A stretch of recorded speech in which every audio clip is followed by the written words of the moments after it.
I will now have Paddy to talk about the solar dishes in the Northern Territory. Thanks. Yeah, no, I just wanted to just make a small point. I mean, people have talked about the urgent need that we have for the transition to renewable energy to mitigate climate change. But there's also a situation of very desperate social need that this technology, had gone some way to actually addressing in terms of the needs of remote communities, of the most marginalised communities, sort of in our society, and the absolute criminal logic that this government has got of having a $23 million brand spanking new production line sitting in there that could be creating precisely the sort of thing we need for the climate, precisely the sort of thing we need for meeting the sort of social need that these disadvantaged communities have got out bush, and it's lying idle, there's locks on the door, and people are being sacked.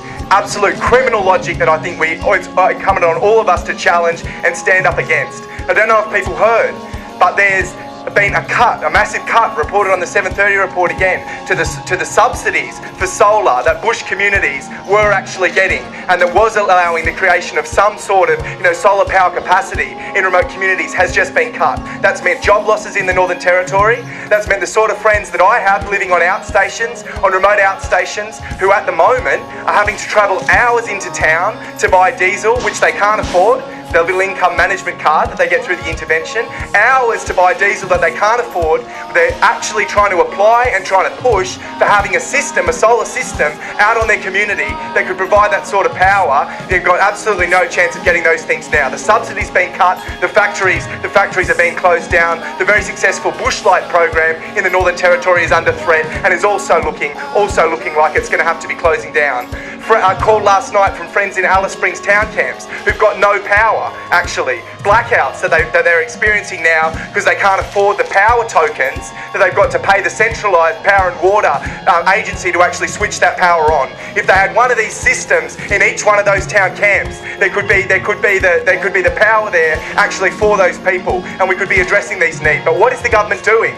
They're withdrawing all of the subsidies for the solar programs in the Territory. They're withdrawing heaps of the money that's going to the other basic services such as health, education, transportation to these remote communities. And they're telling all those people that they're going to have to move into town, move out of their remote areas, contributing to the greater social problems. It's precisely the kind of technology that we have here that can provide the opportunity for those people to be able to stay on their land and stay strong. And and those flagship programs that are trying to get underway are closing down. But just finally, there's one place in the Northern Territory that isn't taking this stuff lying down. It's the community of Mildura. People might have heard about it.